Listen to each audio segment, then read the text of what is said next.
All right. I'm Pastor Barb Simmers from Peace Lutheran Church in Slidell, Louisiana. I am a person that grew up in New Orleans, even though I was born in Missouri. We left after 6 months, so I don't know that as my home, but New Orleans is. I've been a pastor for 11 years as of 2 days ago. And so I've served in Wisconsin and also in Ohio previously before going home. And I'll be there 5 years on Reformation Day. So. All right, and were you a pastor during Hurricane Katrina? I was indeed. I had gone from Sun Prairie, Wisconsin to Slidell, which is about 20 minutes north of New Orleans. I was there 10 months before the hurricane.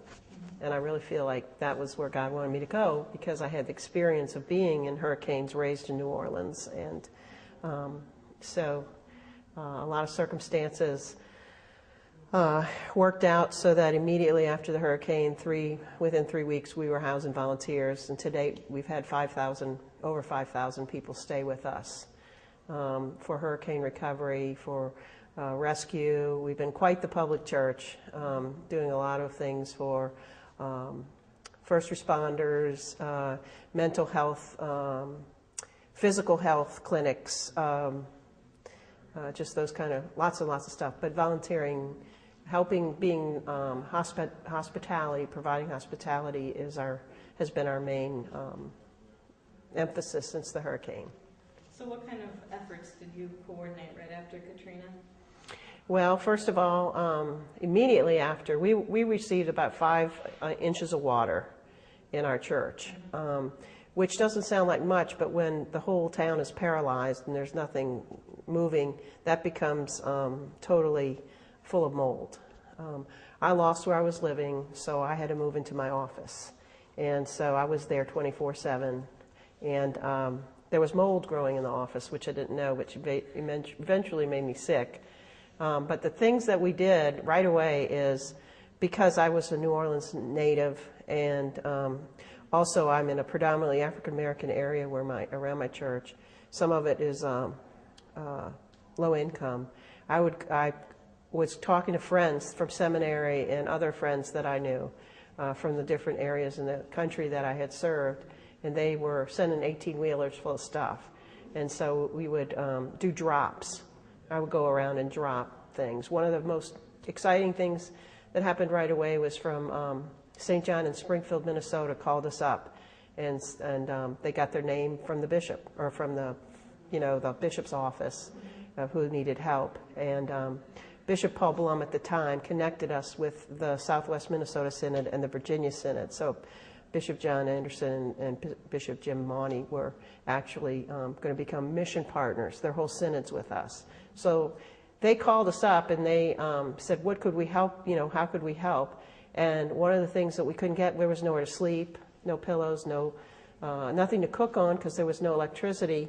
And so what they did is they went to Coleman Camping Gear, which is in their town, and loaded up like $3,000 worth of stuff and brought it down.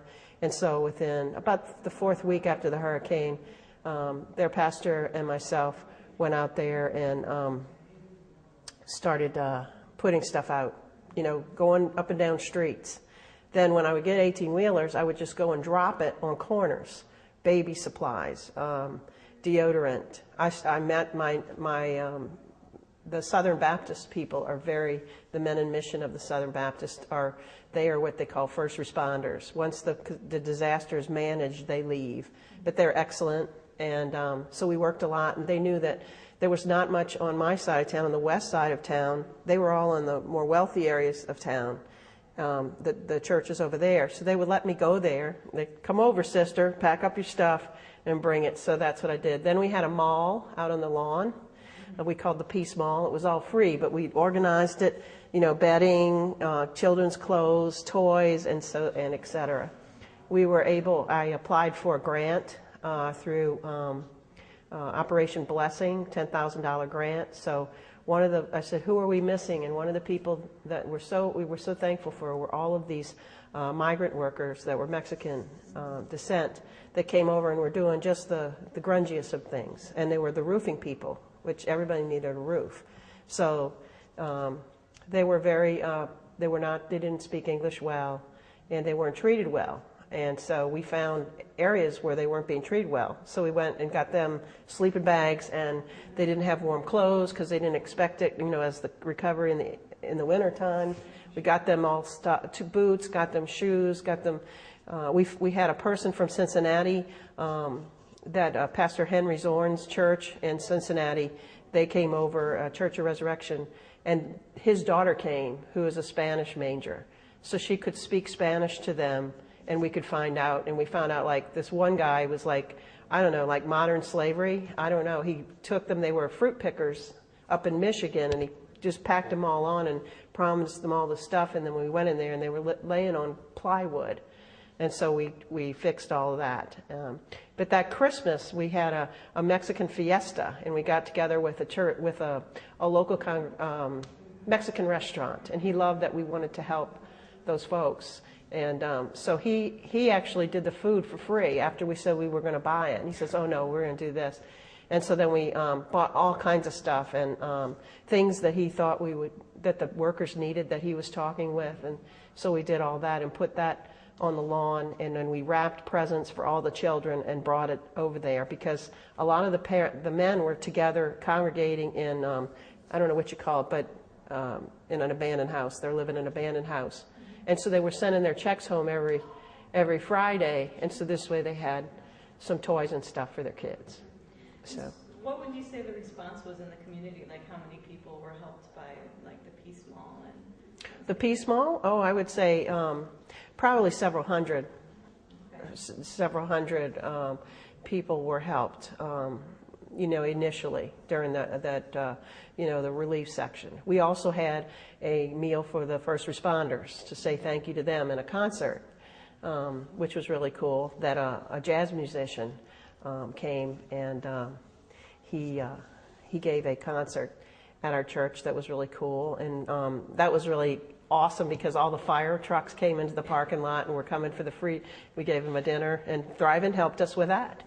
So this was just a terrible disaster, but also a way to be the church as well, in new and dramatic ways. And it forced you to meet your neighbors that you may not have met. Since then, we're a predominantly white church, and we've made friends with a Pentecost Baptist church. Pastor Gary and myself are friends now, and we do a lot. We did Camp Noah's with him. We helped in his camps this year. We're feeding all these thousands of people. So he has a Loaves and Fishes grant. So he sends stuff to us, when he can't use it. We've done a joint nativity the first year after the hurricane because we were so blessed.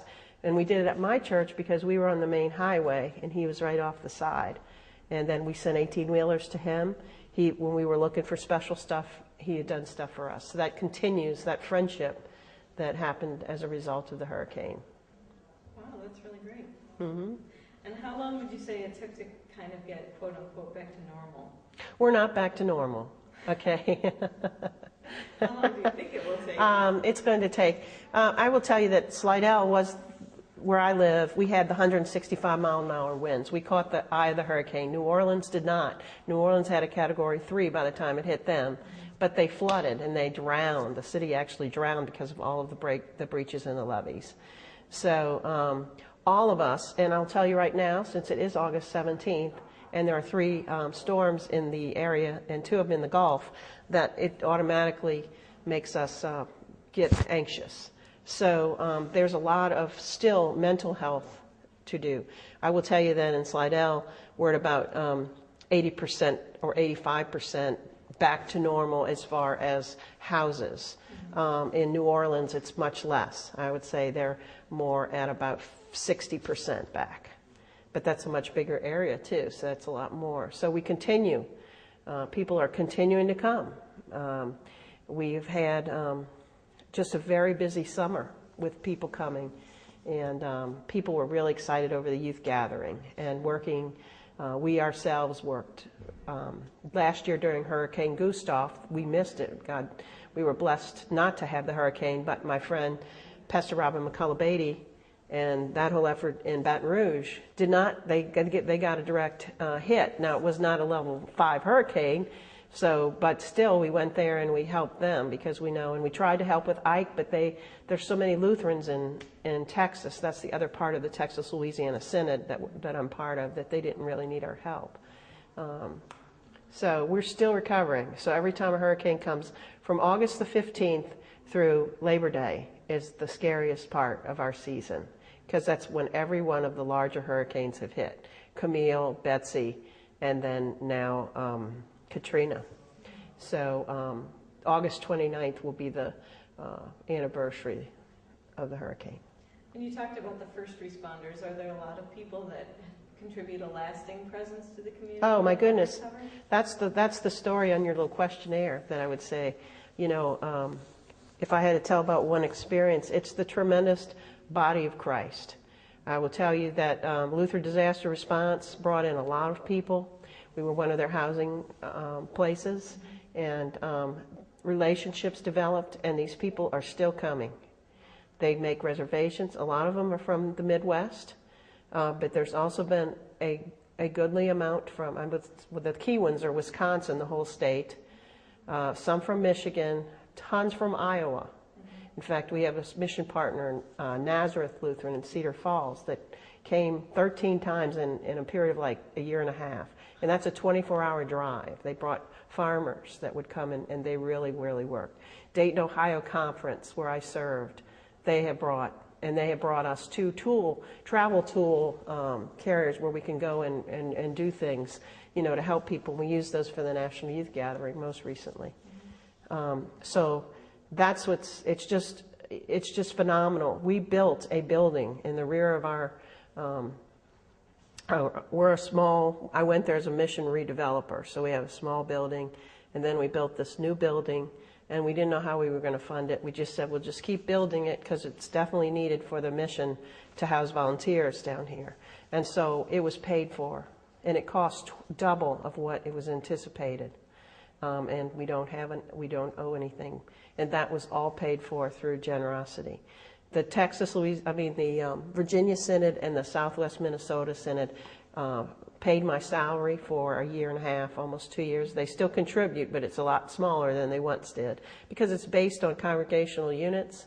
But that support kept me going emotionally, that people were praying for me, and then they financially made it able for me to stay.